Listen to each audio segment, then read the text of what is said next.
Thank you. Hopefully everybody can hear me just like you can hear Veronica. I guess I'll kind of do what she did just because last week I remember some people having trouble, or I had trouble. I'm using the exact same setup I did a week ago, so there's a little bit of concern, but it's also the exact same setup I've used many times over the last few months. Okay, my guess is a lot of you were here a week ago. A week ago, we tried to stop and smell the coffee a little bit. We did some basic level CAPE accountability, kind of partied like it was 2017 all over again with some of those original CAPE accountability trainings we did there 3 or 4 years ago. That was probably the bigger request, but there was also a request to kind of dig in a little bit. So I'll call it a data dive. I admit calling it a data dive is a little marginal, I admit, because we're not in a lab, we're not really on TE, we're not really diving into anything, but we're trying to make this a little bit more advanced than the one we did last week. It's also more advanced than the kind of broader accountability we did there at the beginning of August. So again, we can't really talk about anything without briefly running through COVID-19. So this one's kind of no exception here.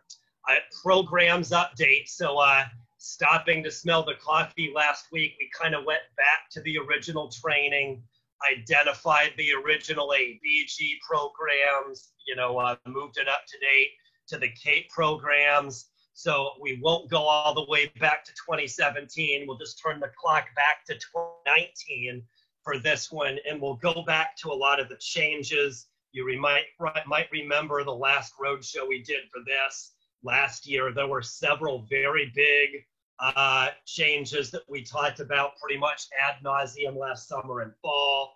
So since COVID, I think a lot of them have been forgotten. So this one, because we're in a more advanced group, will really focus on those changes over the last year or so, with the idea that there's probably a lot of forgetfulness given that things like COVID have dominated everything.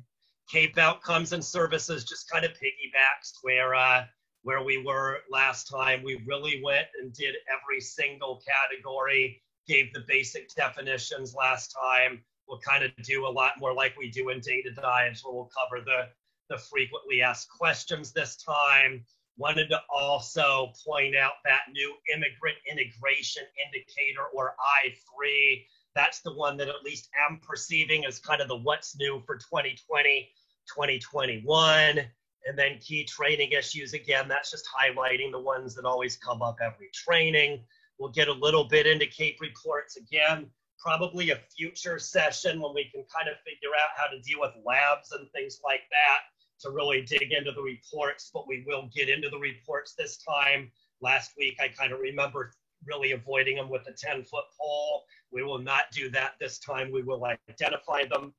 And then we'll have what I'm calling, sorry, same old goofy terms for the, as usual, but I'll call it qualitative and quantitative troubleshooting.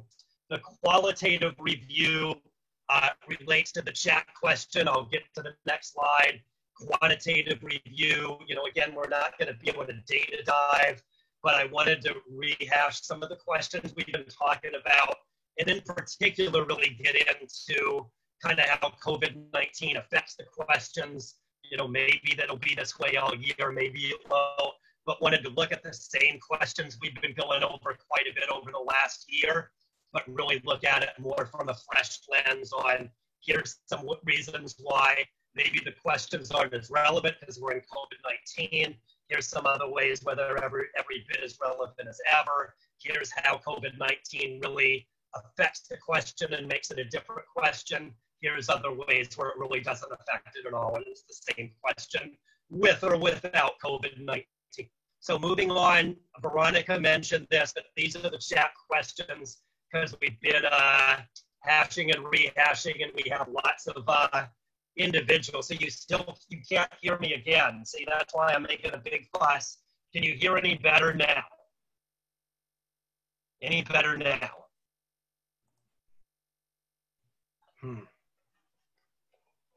Any better now? I'm not really sure what to do. I'm right in it. I'm not sure what on earth to do here. Jay, it's sounding better. I don't know. I don't know. I mean, I'm not really doing much. Is it still better now? Yes. Okay. I'm not really sure. I'm doing very little here. In any case, I guess if it's like this again, I'm just warning, I might just have to go back to phone because the cause is using laptop instead of phone.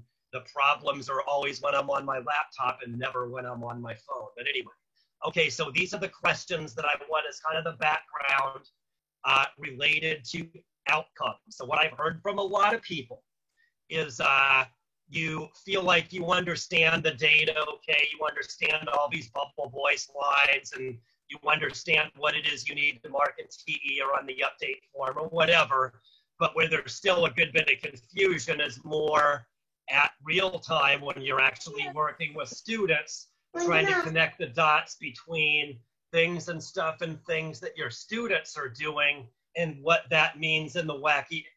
I've done nothing. I don't know what on earth is happening. I've done zero. My computer haven't budged.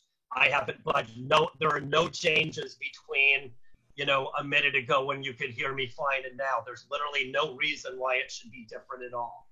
I'm not sure what to do because I've done nothing. It's the exact same. Nothing's even budged. We haven't had the wind blowing. Jay, I think it may be a connection issue. So. Okay. I've got 4 bars, so I'm not sure what it is there either. Gremlins, yeah, I guess. Can you hear me all right now? Yes, I guess we're just going to have to because, I don't know what to do. But I probably will go on my phone next time because it's clear it's my laptop. Anyway, so we've got these 2 questions. That is, what are some outcomes that you might be experiencing either at your agency or your consortium overall, where you've had trouble deciding exactly what to mark and exactly what to record.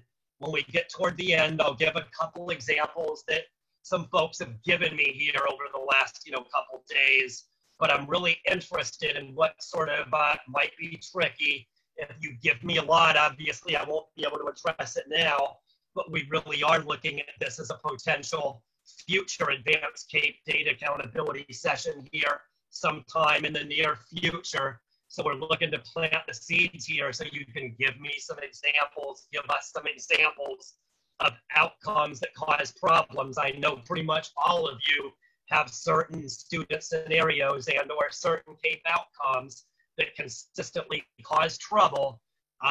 And so in particular, what are scenarios, whether it's workforce prep, whether it's CTE, whether it's, deciding whether it's workforce prep or whether it's a short-term service. Maybe it's figuring out EL civics. Maybe it's differentiating CAPE with WIOA 2. Maybe you've got co-enrollment issues with your Title I. All sorts of possibilities. But I'm looking if you can identify just scenarios that occur at your agency or consortium that every time you mark, you're marking something, but you're never really that sure that you're marking the right thing. You're guessing, you're asking me the same question every time. You're never that happy with the answer you're getting. All those kind of things. I'd really like to hear what sort of issues you might have. And again, I really think this might be the seeds for another session because I do get a lot of questions like this. So we're really looking to roll up our sleeves. Okay, so enough on that one. Hopefully I see a few of you have put input already. I'm really encouraging you as much as possible at your leisure in the chat. Veronica will save it. I'll take a look at it. If you're not sure, I see the names here, just about all these names. I think I know your email or phone number anyway, but if you're not sure I have it, put it in. I probably won't address a lot of this today, but I will try to follow up, to work on maybe a future training next month or the month after. So, okay, COVID-19, same blanket statements. Here's the OTAN website. We have those federal memos. I'm not going to spend too much time on that specifically, but just to say we're pretending like COVID-19 doesn't exist for some of these things. We're requiring all these things at enrollment. We're requiring all this testing. We're requiring hours between tests and hours of instruction. We're pretending like, oh, that's not really a big problem when we know it is. So here's some blanket statements about COVID-19. Okay, here's a little bit of review from last week to get our foot on the rail. These are our 5 CAPE programs. We talked a little bit about last week about how 7 ABG programs morphed into 5 CAPE programs. We kind of have what we consider the 3 biggies at the top. ABEASC is 1, ESL is the 2nd, CTE is the 3rd, and then we also have adults with disabilities and parents K-12 success. We also talked a lot about connecting the dots with these programs. I really feel that's a big issue that we never really covered adequately last year or at any other time, is how for CAPE purposes we fold these programs into categories to some extent. The easy one is over at ABE, where ABE, high school equivalency and high school diploma, for CAPE and NOVA reporting are considered one uniform program. In most of the rest of the real world, those are 3 separate programs. The other one is CTE, where in this one, CAPE kind of acknowledges that it's CAPE just being crazy CAPE here, but we're basically folding 4 different things into the CTE umbrella. CTE is the obvious one. Short-term CTE is second. And we've also moved pre-apprenticeship and workforce preparation into that CTE umbrella. So if you know how we have that umbrella set up, it's easy to figure out how we've set up our CAPE programs. Okay, so now moving forward, so getting into the advanced part, you thought I'd never make it. So here's our program structure. This is literally rehashing what we said a year ago. If you're tired of it, I'll just apologize in advance. But anecdotally, with crazy stuff like COVID-19, a lot of this stuff has been forgotten. So this is what was a really big deal a year ago. Workforce reentry was renamed workforce preparation. We have a new concept, not really anything new overall, but new specific to CAPE reporting, called adult served. We divided it into categories. Here later on, we'll have some options in the CAPE summary that will address this issue as well. More on this in a minute. Tracking hours by program for learners in multiple programs. This is one that totally got forgotten, but has been, at least brought back on my radar screen literally the last week or 2. I think what's happened is some of you have had to do NOVA program hours again. You're comparing hours in 1819 to what you have in 1920, finding some discrepancies. This 3rd bullet is one reason why, that is we tracking hours for learners in multiple programs. This 4th bullet is even bigger reason why you might look different in 1819 to 1920. Is back to the start of last year. We're no longer tracking service hours. That was the one we probably talked the most about a year ago, but we'll rehash it here again. Student barriers, everybody's doing that great, but that was a formal change a year ago. And then that WIOA 1 issue parlayed into a CAPE reporting issue, where at the federal level for workforce programs, they had a new requirement that the feds called passage of exam. We felt like that covered that, that skills progression, measurable skill gain at the federal level. We used that skills progression as the basis for those CAPE outcomes that we've called occupational skills gain and workforce prep outcome. So because we related those CTE outcomes so directly to that federal outcome, we really felt like if the feds are changing this, we really needed to change those CTE-related measurable skills outcome in CAPE. So again, I'm just rehashing what we talked about seemingly ad nauseum a year ago, but again, anecdotally, it has been a little forgotten. Okay, so the first one relates to these CAPE programs. I talked about how we folded 4 programs in one that we're calling CTE. This again has not been this way the whole time. This was a change we did a year ago, where one thing we did is CTE and short-term CTE. To be exceedingly clear, at least in CTE land, you do not have any requirement to ever need to distinguish CTE or short-term CTE, but I believe, I'm not positive of this, but I believe when it gets rolled up to the state, they're using that 48-hour cutoff like they use at colleges for regular and short-term CTE. Again, if you have something less than 48 that you really don't see as short-term at all, that's not a problem. If you've got something that's 100 hours and you categorize it as short-term, that's also not a problem. But there is an issue at the state level to distinguish CTE from short-term CTE. And then we have that pre-apprenticeship. That was its own program before. It's now folded under CTE. And then that workforce preparation. Before 2019, we called it workforce reentry. At the start of the 1920 year, we changed it from workforce reentry to workforce preparation because we no longer really considered it related to any age range like we did in the ABG days.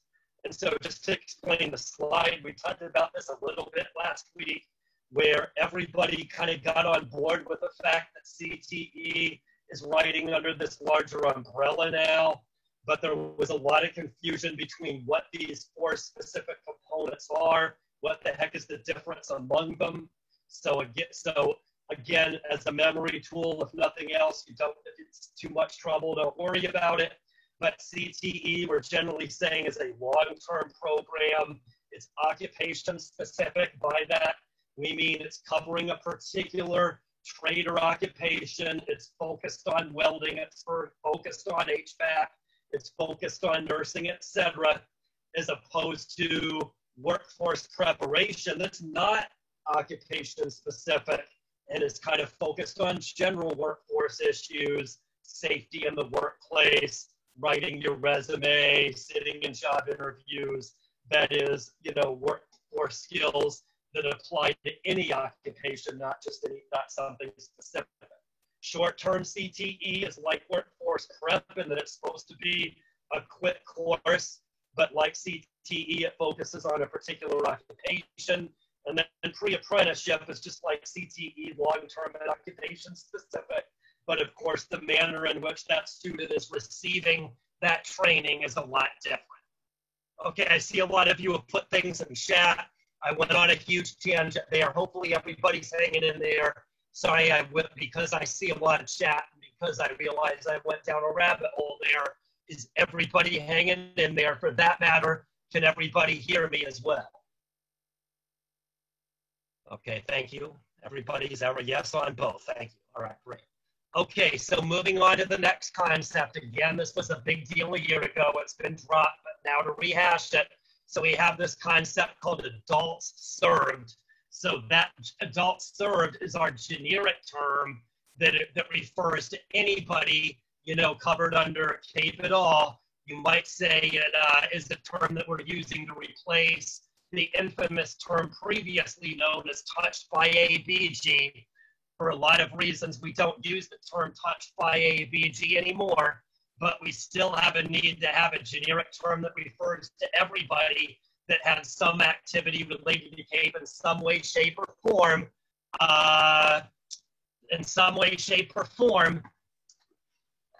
Yeah, I'm not really sure what to do about the static. It's right there. It's right.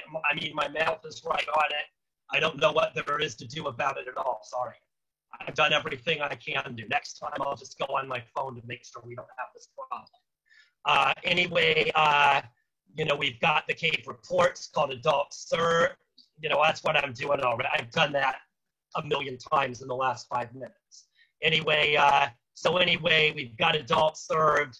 We've got service-only students. We've got those 1 to 11 hours, and we've got those with 12 or more hours. So adult served is the term we use to refer to folks in all three categories, the generic term that refers to everybody related to CAPE. And then we've got 3 subcategories. The one we're looking for, of course, is number 3. That is those with 12 or more hours of instruction. That is, they qualify for federal reporting. They qualify for CAPE outcomes. They're official CAPE participants. Then we have those that participated in instruction, but didn't get 12 hours. That's number two. And then working backwards, we have those service-only students. They did participate in your CAPE activities, but they weren't in one of your CAPE instructional programs. They just received services.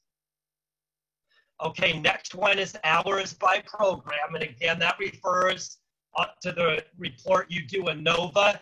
It also refers to that report in TE that gives you the total agency hours by program that you can use for that NOVA reporting requirement. So that started, I believe, in February of 2018, where we started working with everybody needing to report total hours as data the legislature needed, so we could see, you know, the degree of participation globally across all CAPE agencies and all CAPE programs. So we report those hours by program. When we started that with that initial fire drill in February 2018, you know, everybody rose to the occasion, but a couple problems with our reports and everybody else's reports arose. So shortly after we made some changes, long story short is a lot of you got, you know, kind of oddball numbers when you first did this because you would have hours duplicate. One major source of that duplication was what we have on the slide, where sometimes you have classes that you've assigned to more than one program. So the easy example would be like an IAT course that you might have designated for ESL and simultaneously also designated for CTE. When we did this the very first time, out of lack of any other way to do it, TE and other programs would put the hours in CTE and also put the hours in ESL in my example. Quite frankly, most of you love that because it gave you inflated hours totals. The hours totals were wrong, but it always would give you too many, not too few. So obviously most people love that, getting more hours than you actually recorded anyway. But we obviously need to get it correct. So this is what we did to correct the problem, where if you designated two different programs to one class, the default answer was we would just split it 50-50. So in general, if you know that 50-50 is right, in my example, half the time goes to CTE and half the time goes to ESL, you can do nothing and just mark it for both programs. You know, sometimes that may not necessarily be the correct answer.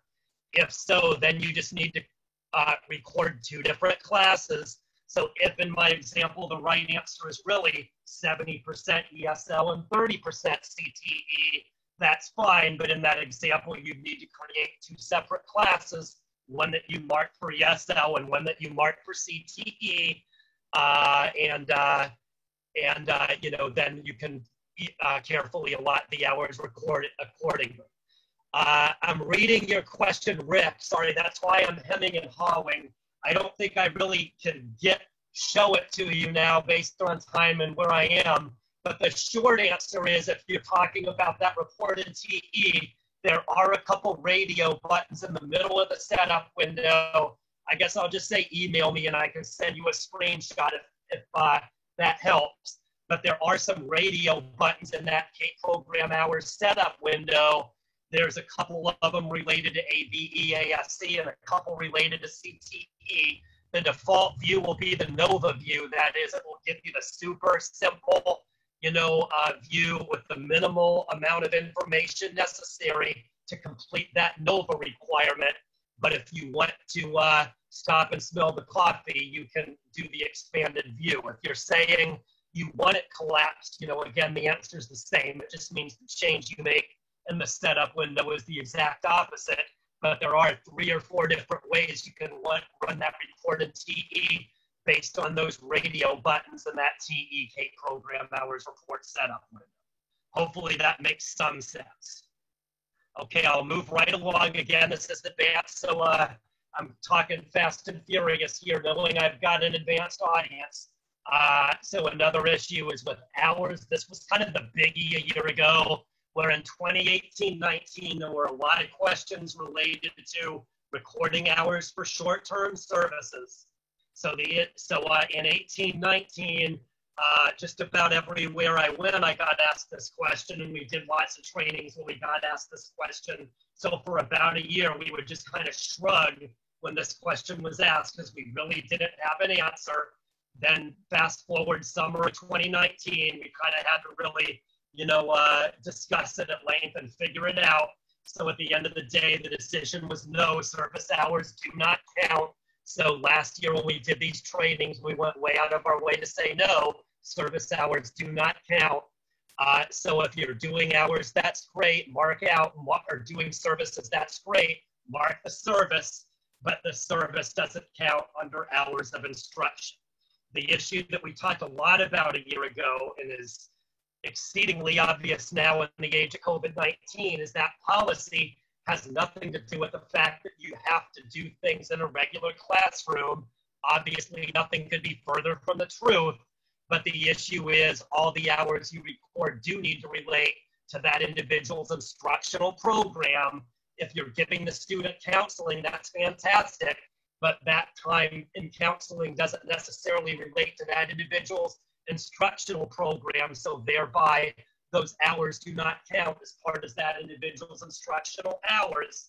So again, only count those hours related to that person's class, whether it's in the classroom or whether it's distance learning or whatever format you want, in the instructional hours. So my bird walk with this one is I've gotten a lot of questions here in the last 2 or 3 weeks or so, because a lot of you have started running this report again, preparing for that next NOVA requirement that's coming up here soon. And so a lot of you have been showing me your reports and showing me the long story short is our 2018-19 hours are way higher than 1920. Yeah, I thought 1920 would be lower because of COVID-19, but this is getting a little ridiculous with the degree of difference. So can't answer everybody, but one big reason, and I really think this is a big reason with a lot of you, especially if you're one of those agencies that does third-party import, because a lot of those systems were relying on this prior to summer of 2019, is your 18-19 included some of those hours from services, whereas your 19-20 didn't. So making that long story short, what that means is the lower number in your 19-20 report is probably really good and dead on, whereas the error is really more with what you did in 18-19, not 19-20. That's not everybody, but I've seen a lot of them in the last couple weeks, and I'm convinced that that's the number one reason why a lot of you are seeing big differences in terms of number of hours, because you're not including those hours from services like you might have done in 18-19. Okay, I'm going to sanity check that because that was another ridiculous bird walk. So a little bit of a sanity check. Everybody hanging in there, or is everybody running for the hills already? Has anybody left yet? I guess if you did, you wouldn't be still here, would you? All right, so moving along. So here's the rationale. I won't read this. Yeah, it's crazy. But anyway, this is the rationale. I won't read the whole thing, but here's the link to the federal regs. If you need the proof in the pudding, again, the definition does not require a regular classroom, but it absolutely does require that the hours relate to that individual's program. Okay, this one should be reviewed for everybody. Everybody records barriers, so we won't make a big fuss about that. To be clear, the barriers are automatic as far as if you put English language learner or English language learner will automatically be recorded for ESL, and low levels of literacy will automatically be recorded for ABE. I think where I probably explained it wrong and everybody heard it wrong, whatever, we'll just say it was all me. But either way, that still is 100% true, but not necessarily from a mechanical point of view. So a lot of you said, hey, wait a minute, didn't you say all ESL are going to be English language learner? The answer is yes. The answer is I stand here right now continues to be 125% yes, but there's nothing mechanical that does that. It's more at the state level. If you report 500 ESL learners, then by definition on the back end, we know that you have 500 learners at your agency with that English language learner barrier to employment. So to be clear, we report that to the feds and we report that to the state legislature. So if that's what you're worried about, just know the reporting is definitely taken care of for you. But if you're worried about seeing it in a mechanical barriers to employment report or on your program outcomes, menu, or some of those mechanical reports related to entry update information, then you'll still want to mark it.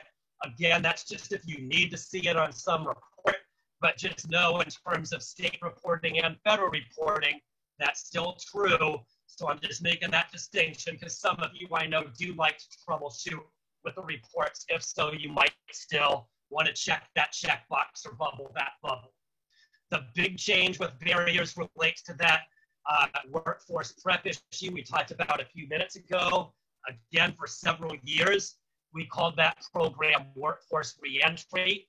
That's because it was initially conceived to be a program to facilitate reentry into the workforce for specific barriers to employment, as well as individuals 55 years or older. Long story short is when in the AB 86 days, there were a lot of people very upset that AB 86 didn't address older adults. The legislature said, okay, we'll address it, but we're not going to address it how you want it. We're going to do it the way we think is more appropriate, which is to re-enter the workforce. So they said, yes, we'll have a program for older adults, but it will be to re-enter the workforce rather than the way we had it set up in the old pre-2008 system. So for a couple years, workforce reentry was supposed to relate only to those 55 years or older or in specific barriers, categories that were re-entering the workforce. A lot of you were very vocal about the fact that that seemed really silly and unnecessary, so much to the point that we had to agree, yeah, that seems kind of silly and unnecessary to tie it to barriers and tie it to an age range. So last year we kind of said, okay, Uncle, we agree with you. It's silly to do all that. So we untied it to any barrier and we untied it to that age range and said, yes, you can offer this for all individuals who might want to re-enter the workforce. Because it wasn't really quote unquote re-entry anymore, we went ahead and now call it workforce preparation, which quite frankly is probably a better title and relates more to a lot of what we do in other walks of life anyway. So again, workforce preparation, not tied to barriers and not tied to 55 plus years of age. Okay, and then the final change here is, a change on the WIOA 1 side, and we're calling it passage of an exam. So on the WIOA 1 side, they have one measurable skill gain called, training milestone and another called skills progression. The short answer is those are federal level measurable skill gains that are among the 5 fundamental MSGs WIOA-wide and nationwide, but those are also the ones that apply to WIOA 1. They're not really reported for Title II. They're not under that national reporting system or NRS. If you're WIOA 2, you know what I'm talking about. NRS is the way all WIOA 2s are required to report. There are 3 of the 5 measurable skill gains included in NRS reporting, but 2 of them, again, training milestone and skills progression, are not included in NRS. We did include those in CAPE, even though they're not in NRS, however, for the simple reason that CAPE includes CTE, NRS, and WIOA Title II does not. So we added them here. So back to a year ago in Title I, they made a big change to that skills progression measurable skill gain. They renamed it to passage of an exam because starting a year ago, in order to report skills progression, you had to have some evidence that the student passed an exam.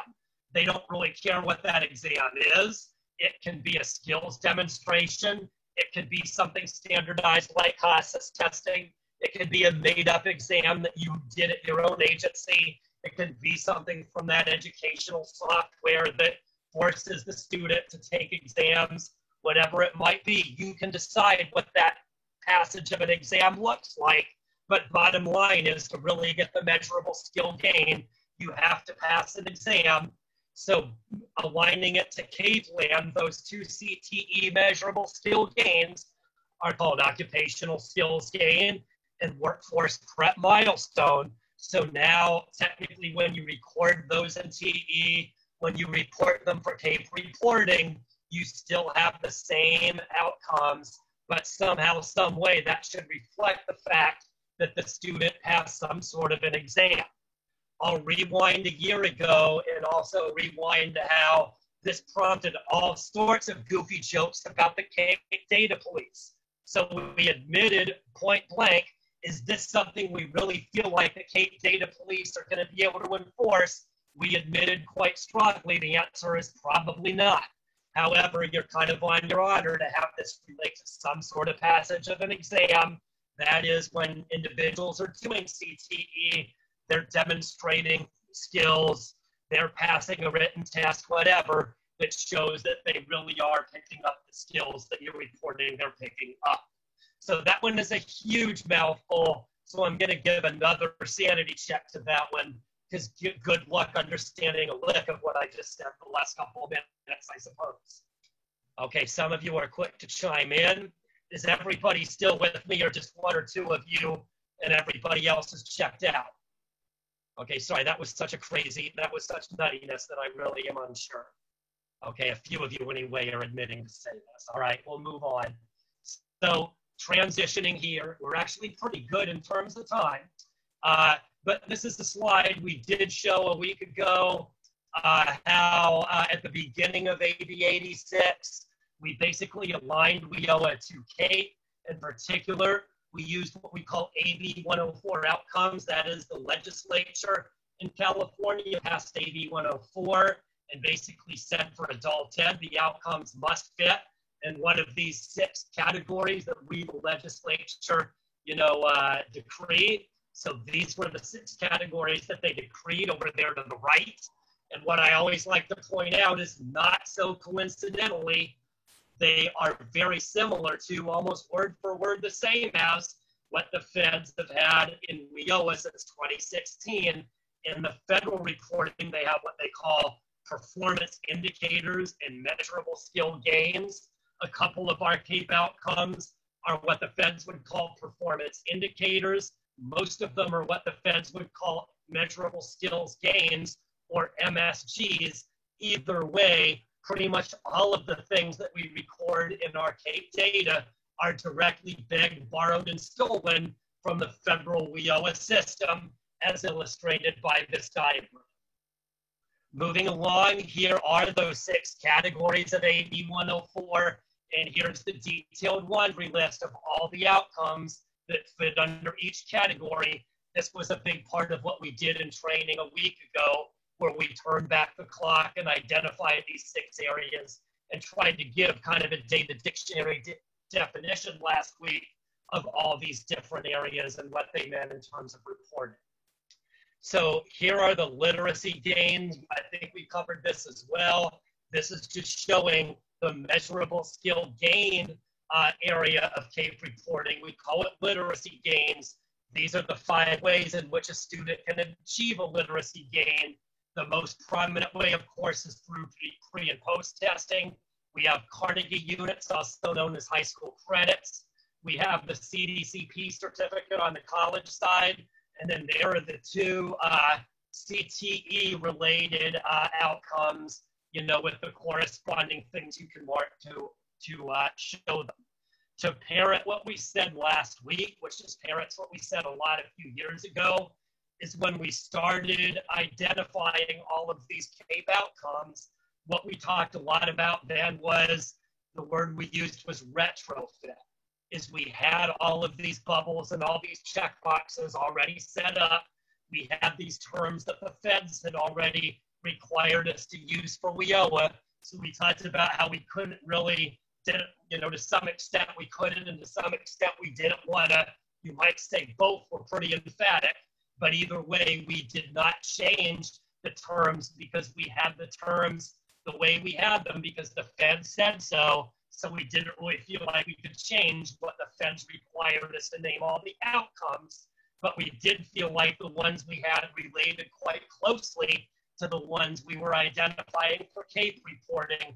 So we retrofitted the CAPE outcomes to these specific bubbles or checkboxes on the TE entry and update record. For the most part, that retrofitting makes sense, but I will openly admit, especially now in hindsight, some of that retrofitting doesn't make sense at all. The command decision continues to be changing it right now would only do hurt. We've disseminated these PowerPoints and these bubble boy diagrams, all over the place, and then some since 2017. So I'm not sure we're doing favors by changing it. So mostly, I just admit there's some retrofitting that looks a little goofy now, but we're just leaving it the same because we kind of feel like changing it would be worse, not better. But this shows how you can record these different outcomes, again, pre-post. We're not recording anything. We're just entering our pre-post results. High school credits has got a special way. That's the next slide. And then the other areas of literacy gains, you simply bubble or check it when the student accomplishes the outcome. Here is that high school credits. We talk about it every time, but there's inevitably somebody that wants to know this. So here's the slide for how to record high school credits. To be clear, this is something the NRS acknowledges, so it's part of Fed tables. It's part of WIO and 2 payment points, and it's also, of course, part of CAPE reporting. But what it says, it's mostly for your high school diploma students. That is, if your students in your high school diploma program start the year at the 9th or 10th grade level, and they finish the year at the 11th or 12th grade level, that's a Carnegie Units or high school credits gain. This slide shows how to record it in TE. Long story short is there is a place to record high school credits in TE, but all districts tend to be a little bit different from each other. So we know that every district is a little different. As long as districts are a little different, using high school credits obviously will not work. So we use self-reported level to record this outcome. You would mark ASE low upon enrollment. ASE low is the federal level that represents 9th or 10th grade level. And then sometime later in the year, you would go back, create a second record in this from this screen. And the second time, you would mark ASE high. ASE high at the federal level corresponds to the 11th or 12th grade level. So you would mark that later in the year to show that that student progressed in high school credits. Okay, this one, I don't think I ever do a training without mentioning this, and this training will be no different. What the heck is the difference between occupational skill gain and workforce prep outcome?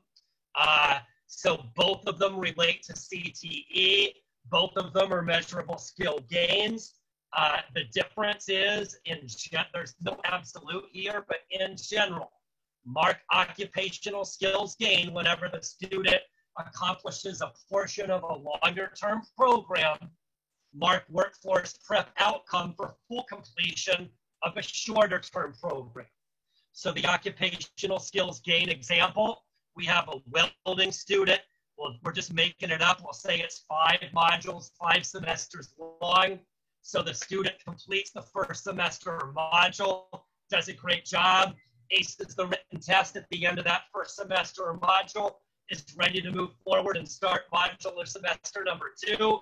So that would be an example of occupational skills gain. They completed the first big portion and are ready to move on to module number 2. Workforce prep outcome, the example is a 15-hour course on job search strategies. So they have some kind of documentation that they earn, it's an informal certificate or whatever, but you have some kind of way to document it for the passage of an exam part. It's a short-term little course, so at the end of that module... Hello? Hello? Okay, I think that's background noise. Anyway, so they're still around at the end, so that's when you can record workforce prep outcome. Another one is how do we relate this to post-secondary? So we have those 6 categories, one called literacy gain, another is called post-secondary, and federal reporting land in general. Post-secondary is kind of a higher level outcome. That is, post-secondary is represented to suggest completion of something, whereas a literacy gain or MSG is a way to measure the fact that the student progressed within program and show that they're making progress even though they're not through yet. So we consider post-secondary to be a quote-unquote higher level outcome. So we talked about the 2 literacy gains are partial completion of a longer-term program or full completion of a shorter-term program. So it rises to the level of post-secondary when we have full completion of that longer-term program. So in that 15-hour course, you're never really going to have a post-secondary outcome for that. All we're really going to get out of that is a workforce prep milestone. But if it's a longer-term program like welding or nursing or something like that, at the end of the day, in my example, they finish all 5 modules, they get that official licensure that certifies them as a welder in the state of California, then you would mark the post-secondary outcome. You would mark one of those outcomes you can see in the upper left here where they attain the credential and they get occupational licensure.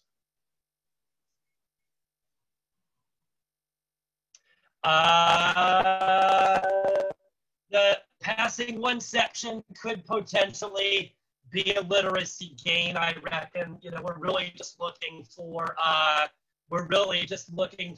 other things there. But I'm glad you have it in the chat. You can bookmark yourself if you want. That is a good. That's it. So a 2,100 for CD. I'm not sure what you mean by STV. I don't know what STV means, so I'm not sure about that. Connie, just sort of bookmark it. I'll see it in the chat. Potentially it would. I mean, given that it's 120 hours, I would say yes. I would say it sure sounds like post-secondary to me, but I know there's issues that the colleges have with hours, with which I know absolutely nothing. So put an asterisk by my answer because I really don't know what those hours mean in terms of long-term and short-term when it comes to college CTE reporting. So as long as there's nothing related to that gets in the way, I can attest that there's nothing CAPE-wise that gets in the way from you recording it as post-secondary. Okay, good questions. Just keep feeding it in. These are good suggestions. I'll definitely be reviewing this for all the reasons I gave you at the beginning. But let me move on. Believe it or not, we're actually making pretty good time. So here's that issue with passage of an exam. I won't repeat myself, but I put this here just to reiterate myself and kind of explain that these are the actual bubbles you're marking, just to make it a little more clear. Again, this is a retrofitting anomaly. We for whatever reason, when we decided what we wanted to do for occupational skills gain, we decided that there should be 2 different bubbles for that outcome. When we decided what to mark for work preparation outcome, we only decided there should be 1 bubble. There was no good reason. That's what we decided. That is a question that comes up sometimes, so I'm making a big stink of it. It's not really a big deal, but for what it's worth, we chose 2 bubbles for one and one the other. Okay, transition is another area that gets a lot of questions. We 3 different transitions: ASC, CTE, and college. ASC is the one that's under the hood. You don't need to mark anything, but for what it's worth, it is something we track. That is learners that start in either ESL or ABE and end up in either HSE or high school diploma. Technically, that's called transition to ASC. The other 2 you do mark. You've got a few things you can mark for transition to CTE, a couple other things you can mark for transition to college. This diagram, anything but new.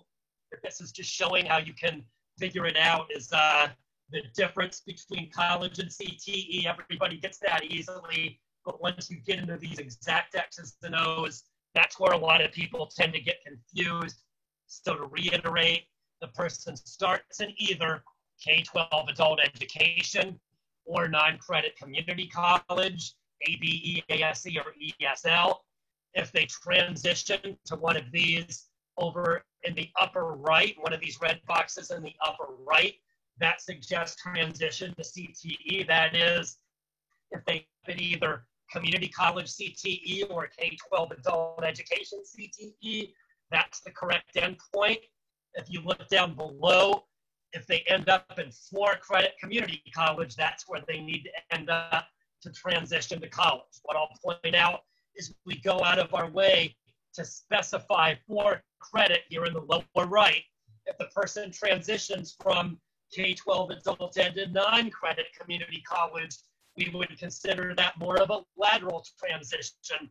For it to really count as a K transition, they need to transition into 4 credit, not non-credit. Transition. It's the transition to post-secondary is picked up by what you mark. So back up here, good question. So ASE is under the hood. You might say that we decided, I mean, it may have been smart, it may have been not so smart, but we decided to keep all that under the hood just because we know everybody in ABE, ESL, and ASE, you're required to mark. So we felt like that would be easily accounted for under the hood because everybody in ASE, ABE, and ESL would definitely be there. Once we get into 4-credit college and some things in CTE, though, way less sure whether all that is really going to be recorded in TE. So we thought that would be better set for self-report. That's the explanation, Dana. I still think that kind of makes sense, but I admit it's hardly an absolute answer. Okay, no. Yes, so you won't see it on the report, Janie, but just so you know, under the hood, once it gets to WatchBoard, once we report to the legislature, there's an under the hood outcome that will do that automatically for ASC. There's no data match that I know of. You may want to email those WatchBoard folks. There is a data match that we use with the TE data that gets data matched with Chancellor's Office data before it gets put into WatchBoard. My understanding is it does get checked for a lot of those transition to post-secondary. That's another way where we boost that number when it gets on WatchBoard and on legislature reports and so on. So there is a data match that we do with the Chancellor's Office and TE data. It does look for transition to college. So yes, there is a data match, but I'm not sure if it will necessarily specify that specific transition. I'm not sure what you mean by triggers the update in the record. Sorry, I'm not sure what that question means. Right, they do a fuzzy mass. Okay, thank you. Well, that's kind of what I planned. The short answer is that's what you need to be able to do locally is you need to know locally. Obviously, there's no, sorry to be snarky, but there's no magic potion from the state that's going to really know that that's what you're trying to track. To unsnarkify myself, I'll explain that's why I asked that question in the chart at the beginning, in the chat, not the chart. Chart. The question is in the chat. The chart is what's on our slide here. So in the chat, we asked that question at the beginning because a lot of you do ask that. A lot of you do report difficulties with that. Bottom line is that is kind of your responsibility locally to know when students are transitioning, when they're getting jobs, when they get their diploma, when they're making learning gains, and so on. So that's what you're doing locally, is you're aware of all those things the students are doing, so you, the local agency, can report it in your data. Admittedly, that's easier said than done, so that's why we brought up those chat questions to kind of bring up scenarios that might be difficult to track. I dare say there's some like pre-post gains that really are easy to track. Things like high school diploma, usually that's easy to track. Certain ones are really not that hard to track, but some of these and things like transition and post-secondary, I fully admit, not that easy to track. So that's why I'm having people try to describe it, and that's what hopefully will happen in a future training.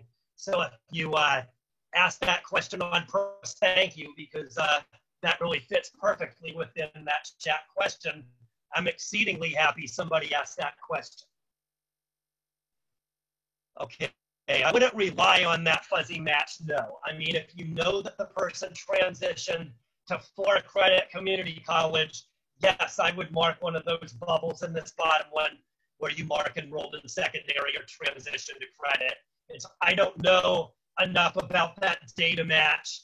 I know that we do it. I know there is a fuzzy match, but I don't know exactly how that works. So sure, you can mark one of these things, but I guess it's good knowing there's a fuzzy match, because if you forget or you don't know, just know it will catch it eventually, because obviously this is a good example of something that you'll know some of the time, but you definitely won't know all of the time. So hopefully there's an answer in there somewhere for you, Peg. Okay, these are really good questions. I'm going to move on, though, because now I am kind of not as, I was crowing about my timing and all that. I ain't crowing no more. Okay, a little bit on immigrant integration, because there are some new reports. So this is what we talked about a year ago. Nothing's really changed. Again, AB 2098, talk about something that kind of got forgotten once we kind of hit COVID-19. But before COVID-19, this was a really big deal statewide. That is, at the state level, we're required to have metrics related to immigrant and immigration. Again, at consortium or agency level, it's optional. It's not required. It is required at the state level that we have to have something at the state level in which to report it, so you have the ability to report those metrics if you choose to do so. So now in T, we have two things. We have what we're calling I3 reports. I3 stands for Immigrant Immigration Indicator. So we have some new reports in TE that relate that information to student, class, and agency level, outcomes. And then we also have a new column in the CAPE summary now, simply called I3 outcomes, that relate to whenever a student passes EL Civics COAPs. So this is also what we said last year. I won't read this off, but we've talked a lot about this. These are selling points on why we think it's a good idea to report it. I think the easy selling point is number 3, where especially after the new grant cycle, the overwhelming majority of CAPE agencies now are also doing WIOA Title II.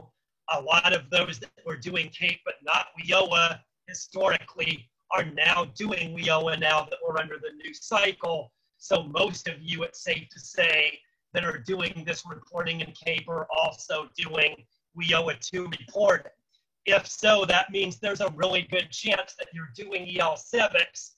I'll sort of say because you like it or not, but there's more to it. Of course, you're doing it because you want to improve things for your students, and you're also doing it because there's a lot of payment points you can earn through EL Civics. So knowing all that, it's safe to say the overwhelming majority of you are doing EL Civics, whether you care about this I3 stuff or not. So because you're already doing it, you might really want to consider tracking it, because you're already doing the heavy lifting with this, because you're already working on all those things you're working on because of EL Civics. So if you're doing everything correct in EL Civics, it should really kind of show up by definition in these CAPE reports as well, by doing nothing, provided you're marking everything correctly EL Civics wise. Hopefully that at least makes sense. But here's an example of the I3 reports. This is agency level reporting. So I'll just say we have summaries like this at the agency level. We also have much more detailed reports at the class and student level. My analogy has been those CASAS competency reports. I know a lot of you are using those and have been using those forever. I liken I3 reports to the competency reports because they are similar in that they provide that blanket statement about the student's instruction, and then either at the individual class or agency level provides you a little bit of a synopsis on how well the individual, the class, or the agency is doing on that particular area. and then gives you either a yes, no at the student level or the percentage at the class and agency level about your progress, and allows you to identify whether it's an area of strength or an area of weakness at your agency. So the difference, of course, instead of giving you that competency statement like you already know and love in the competency reports, it will give you that statement based on the specific COAP. What we've done over the last couple of years now is related EL Civics COAPs to those 8 areas of immigrant and immigration. We were able to align just about all of them. I think there were a couple that we didn't really fit in, but we fit in, all but a few. The correlation was very strong, so it really wasn't hard to relate at all, really. So now we're relating them to your student performance, and then in turn, we're relating it to the specific immigrant integration area. So at the end of the day, at the student, class, or agency level, you can get a quick overview of how well these outcomes relate to those 8 areas of immigrant immigration. So that's one thing you might want to consider using. The other one is we have that new column on the CAPE summary. So this is just showing what it looks like. It came out in TE a couple weeks ago. So you can see proof in the pudding. There it is. It's column F, past I3. And again, I3 stands for Immigrant Integration Indicator. Okay, I'll pause. Everybody hanging in there. That was a new concept. Moving on to review here, a little quick check-in. Sorry, given bad audio, me going in a million different directions and everything else. Sorry, kind of sanity check here. There's at least 3 reasons why I deem it necessary. Okay, moving on. So we've got some review stuff here. Here's the infamous bubble voice slides. I think you've all seen that. Again, we're just aligning update outcomes to specific CAPE outcomes. If you prefer, here's the exact same information, but this is a screenshot in TE. So we're just giving it letter coding instead of color coding and showing it directly in the TE screen rather than on the CASAS update. A little bit on services. Again, you're marking services. We talked about how the hours don't count, but that's not to say that services aren't important. We're still encouraging you to record services. In TE, we categorize it in the 3 broad categories: supportive, training, and transition. So again, supportive services are those that basically work on an individual needs rather than their training needs. So things like transportation, childcare, legal counseling, fiscal counseling, and so on. That is things that work on improving that individual's life so that they can then better perform in their classroom instruction and so on, rather than things that directly relate to their training or their internal progress. Training services, of course, are the opposite. They more relate to specific training needs, things that relate to employment or employment training, and so on. Transition services are a lot like training services, but they're more case-specific and directly relating into transition to employment and or transition to college. So we've been talking a little bit about COVID-19 services. I'm thinking it's a little less urgent now than it was in May, June. In May, June, a lot of you were saying, yeah, you're closed down because of quarantine. A lot of you were saying you were still offering a lot of services, but not nearly as much instruction. I'm not sure that's quite as true in September as it was in May, June. But either way, we know that there's a lot of additional services many of you have been providing. So here we just have a laundry list of a lot of things we've heard about that relate a lot to COVID-19. We're strongly encouraging you to mark that because, yes, of course, the legislature and the feds and everybody else on the planet is super, super, super geeked up to look at some of these services that we know directly relate to COVID-19. So obviously a lot of additional healthcare needs, pretty obvious there. Lots of extra financial services and financial counseling being necessary.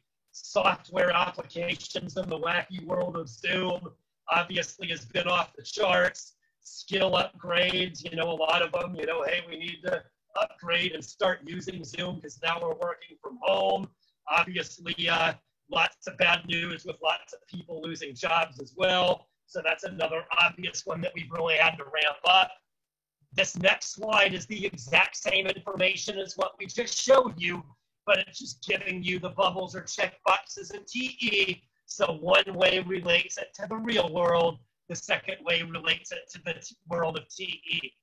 And then just to summarize short-term services, here's the slide with the 3 categories and a short handful of examples for each of those categories.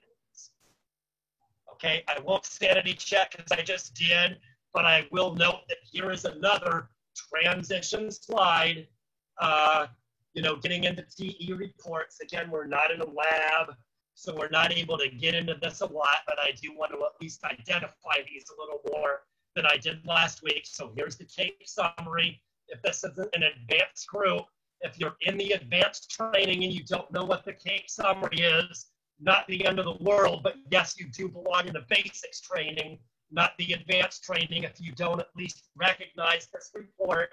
But again, the CAPE summary is the one that we're using to summarize all those CAPE outcomes. I've always said 3 reports in one, left-hand section, middle section, right-hand section. I always say low bar to the right, middle bar in the middle, high bar to the left, meaning we set the bar at 3 different levels. The lower bar is, the short-term services. All you need is a correctly recorded service and an ID number, nothing else. Demographics not required.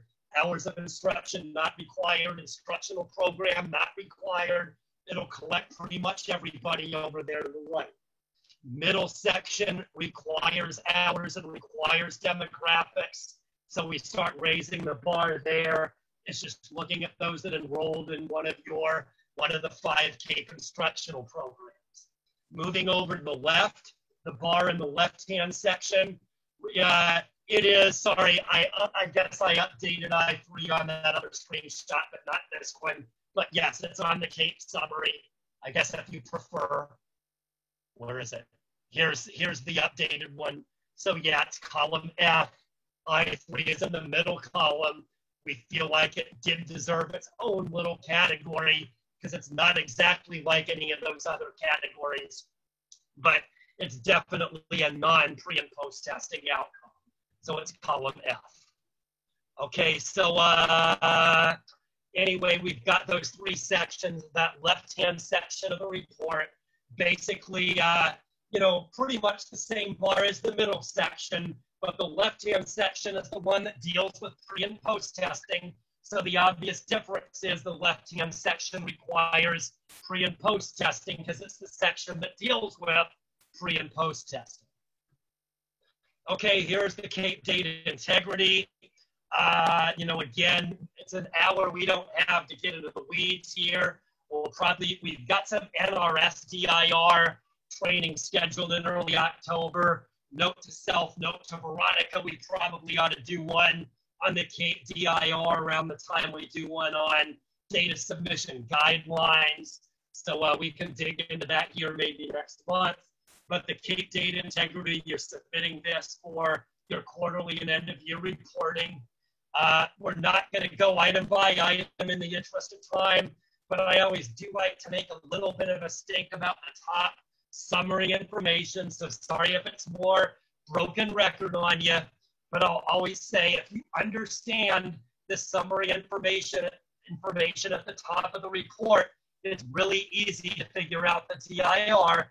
If you don't understand this, it's pretty close to impossible. But what it's doing is it's basically reconciling all of that information from the 3 sections of the CAPE summary, reconciling information in a little more detail related to what CAPE does and does not require.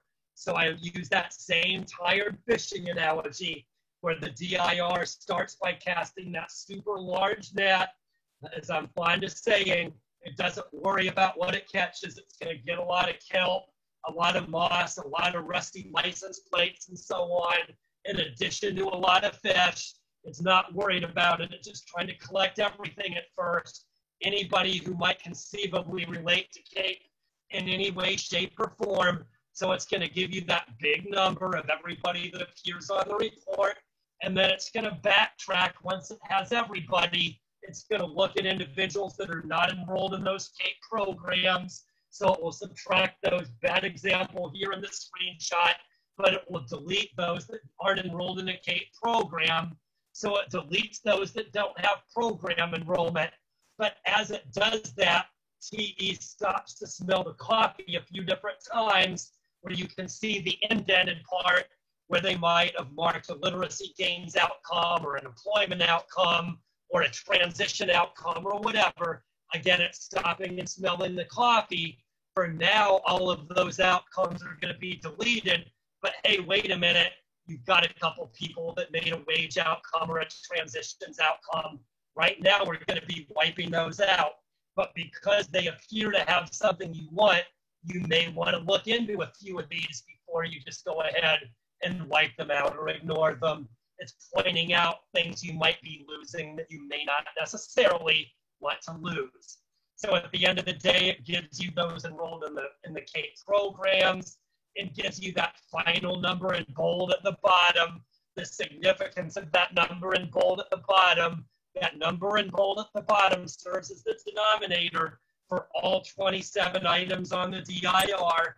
We like to say if the DIR is going to work at all, it's exceedingly important to have one uniform denominator in order to make all of those percentage calculations for each of those 27 DIR items. If we don't use the same denominator, the items are going to be like apples and oranges. So we really feel like that common denominator is necessary. So in this example, just to tie it all together, we're doing the summary info in this example. TE will proceed to give you those item counts for each of those 27 DIR items. It will also give you those 27 different percentages. The denominator for all 27 of those percentages will be 1309.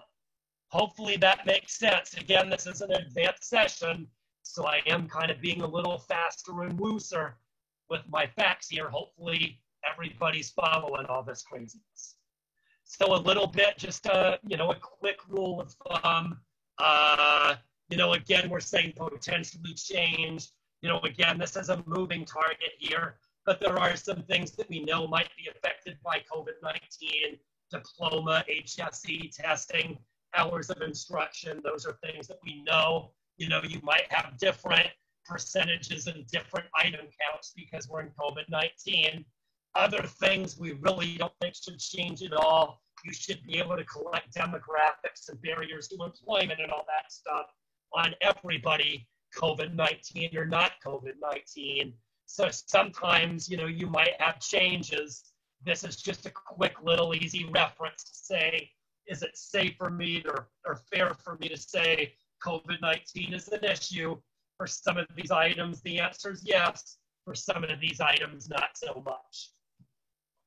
Okay, a little bit on consortium manager reporting. We really made a lot of headway a year ago. Obviously, in COVID-19, I didn't hear about this much. Anecdotally, in the last month, I started hearing a few of you talk about this again. But we have those three that you can do at the consortium level: demographic summary, Cape summary, and barriers to employment.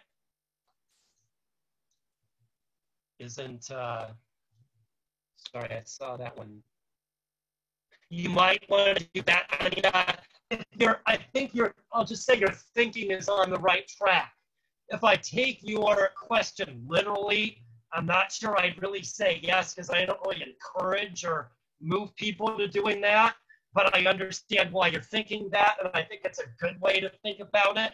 So you might say, yes, I endorse that line of thinking a lot. I don't know if I'd say that's what everybody should do, however. Anyway, Cape Manager reports, we've got the demographic summary, Cape summary, and barriers to employment included as those reports. Here's just a quick proof in the pudding of what it looks like. Again, it will give you the agency ID and item count and percentage. So we're looking, here's the demographic summary. Here's the highest diploma. You can see it's giving all those categories. Item count and percentage. That 1070 means it's agency ID, 1070 agency ID, 1863, and so on. Again, there's a real estate issue here, so it uses IDs, in some cases not names, but you can take a look and give the consortium-wide view. So again, we have one consortium level login profile for each of the 70 consortia statewide. A lot of you here I know have made very good use of that login, where you can look at it in a lot of different ways. I'll point out in this example over here, you've got the gray columns that will aggregate the results and give you another item count and percentage for all the agencies in your consortium. So each agency listed, and then your total consortium wide over there to the right in the gray columns. I'll point out you can do the same thing for the CAPE summary and barriers to employment.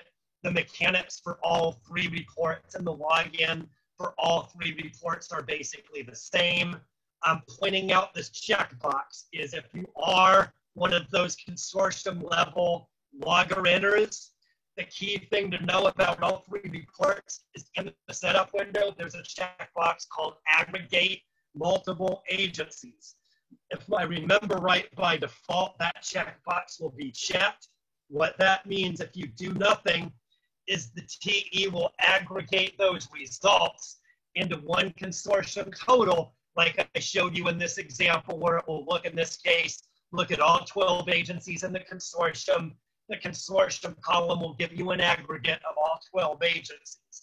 But you can also uncheck this box if you prefer. If you uncheck the box, then it will not aggregate it. Then it will just give you a separate page for each agency. So if you want aggregated numbers, leave it checked. It will give you big numbers that represent all agencies. You can uncheck it, and then it will just give you, in my example, if there's 12 agencies, if you uncheck it, then you'll create a 12-page report where you'll get a separate page on the CAPE summary or on barriers to employment or on demographics for each individual agency in your consortium. Okay, here's a couple things, and now we're kind of getting into what I wanted to talk about a little bit as I went a little bit out of order here, here's what I'm talking about when I'm talking about troubleshooting examples. So we don't have a lot of time for me to go back and read every question. I promise I will. And if you don't believe me that I will for your sake, believe me that I have a lot of self-serving reasons why I really will dig in, because I really do want to prepare something in the future for this. So believe me there for door number 2 if you don't believe me for door number 1. But I wanted to talk a little bit about this to potentially sow the seeds for some future trainings.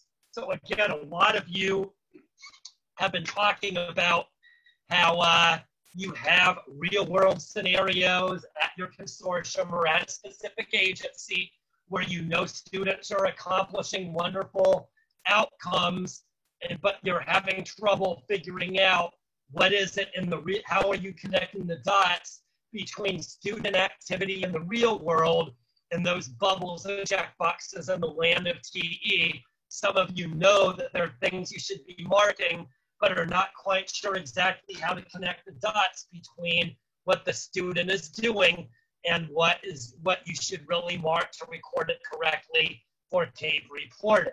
So these are just examples. This is, I'll look at your examples and hopefully have a much better laundry list after I read through them than I do right now. But a couple examples are things like workforce prep classes that are occupation specific. Maybe it's just a 10-hour course on workforce safety, but rather than being generic workforce safety, it's a 10-hour course on safety in the hospital or safety, in the warehouse or something that's real specific to an occupation. Overall, my answer on this one, by the way, just so you know, not absolute, but if you ask me, this is my answer, is it depends on whether that CTE track requires it. So if it's a 10-hour class on welding safety and your CTE welding program requires it for that student to get the certificate, then I would probably mark it as an occupational skills gain because it relates to welding.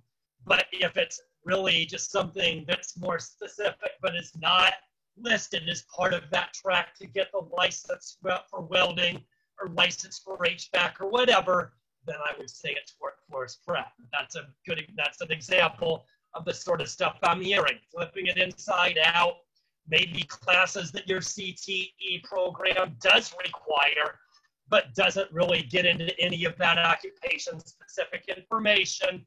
My answer for this one would obviously be the opposite of that top bullet. Another one relates to whether it's workforce prep milestone versus a short-term service. You know, to some extent, you might want to use the 12-hour, threshold for this one. If it's something where the student is actually in class and with the teacher, with other students, that's another good way to say, yeah, seems more like instruction and thereby workforce prep rather than just a service. Another one are things like, what if we require OSHA or we require CPR, for a specific CTE strand or a specific workforce preparation requirement? I think for that one, I would usually still say a service, but maybe if you have all the exact same students in that class as you do in workforce preparation, potentially you can fold it in. Then with EL Civics, that's changing. This is another common question I get. That's changing now that we have the I3 outcomes. Bottom line is, if they're doing co-ops, it doesn't need to be an occupational skills gain. It isn't a workforce prep milestone either. Now we've got that formal category of I3 outcome. So for that bullet, I would say the answer is super crystal clear. Then other examples are like if you're doing integrated education and training, EL co-enrollment.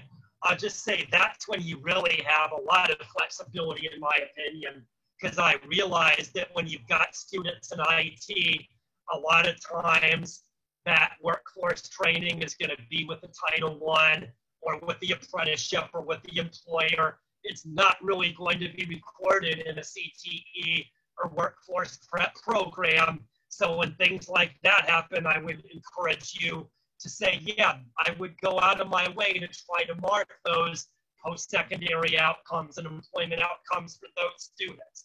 I feel I'm on firm ground with that. We can pursue this more, but I'll just add as an aside, again, I'm talking about a million things at once, but I would look for IET to be a really, really, really, really big topic in both WIOA 2 and CAPE this year. In WIOA 2 NRS land, I'll just say IET is a top priority. Okay, thank you. IET is a top priority. The feds have been saying we really want to improve numbers there. So I'll just say stand by to stand by. When you hear the feds, you think, hey, that matters for WIOA 2, but why are you bothering us with CAPE? I'll just say I've been to a lot of CAPE meetings. The CAPE office definitely embraces IET as aggressively and ambitiously as WIOA 2. So thereby I'll say safely that in CAPE land, it's going to be a really big deal also. So anyway, I'll look through your stuff. I've got 2 minutes, so I better move. So again, you know how to drill down, you know how to right click. What I wanted to just show here, and here's another one that's a whole nother hour and a half presentation, but we've talked about looking at things like the CAPE summary and the CAPE DIR, using right click and drill down. What I just wanted to show is a lot of times you might have outcomes that look weak. Again, it's hard to know what's weak and what's strong sometimes, but you might have low numbers. If you're looking at numbers, whether it's employment, whether it's transition, whether it's high school equivalency or whatever, whether it's pre-post testing, you might have numbers that look low.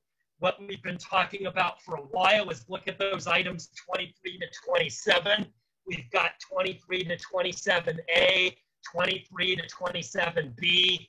Ideally, we want big numbers in A and zeros or low numbers in B. That suggests that we've got a lot of outcomes and very few problems.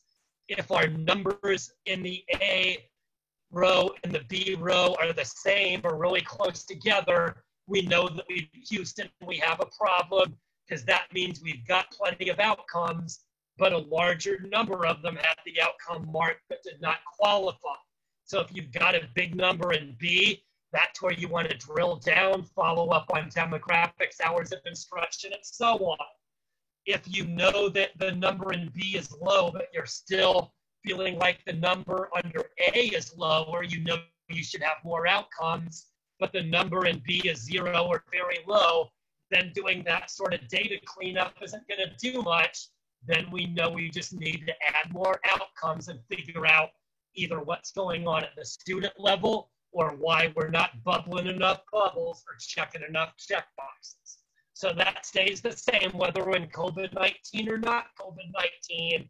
We're going to be looking at those items and drilling down and trying to figure out how we're going to get more outcomes. If it's pre and post testing, you can do the same thing. But for those, we're saying look at items 8, 9, and 10. Those are the items that deal with pre and post testing. But at the end of the day, with all the fluctuation with COVID-19, the bottom line is the item count we know can fluctuate. So that might be something that's affected by COVID-19 for this program year. The jury's out. For problems, though, related to demographics and so on, that you should still be able to keep pretty clean. That should not really be a COVID-19 related issue. And then here's that persistence and performance information we've been talking about for a while, where you can compare the CAPE summary results and measure both performance and persistence informally. And then here's what we talked about. I'm out of time.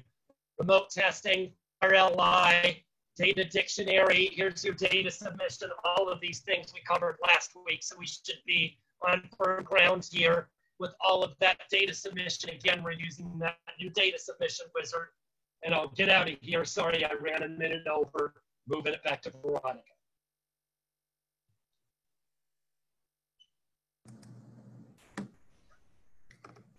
Thank you, Jay. And thank you to everyone who participated in today's webinar. I have posted a couple links in the chat, one being the link of where the PowerPoint as well as the recording for today's webinar will be posted. So you'll be able to access that information tomorrow. Please be sure to review it and then also share with colleagues who were unable to attend today. I also shared the link for the CAP Summit 2020, which is virtual this year, and it is also free. Please register for that summit if you have not already done so. CASAS has several presentations, and they are also partnering with local consortia and agencies, so you'll be able to get both views when it comes to CASAS and TE and student data reporting. So definitely be sure to register to hear CASAS presentations as well as attend other great presentations. We have a great lineup in store for everyone. Yes, in the information, the chat discussion, so the 2 questions that Jay posed, he will be taking that information and creating answers, and we'll get all the information out to everyone. So thank you very much for everyone who contributed to that chat discussion. So thank you all very much for your time, your participation. In early October, we will have another session on data submission guidelines in preparation for the first quarterly data submission, also have an emphasis on the new wizard in TE. So be on the lookout for registration for that. Thank you all very much for your time, your participation, and you have a great afternoon.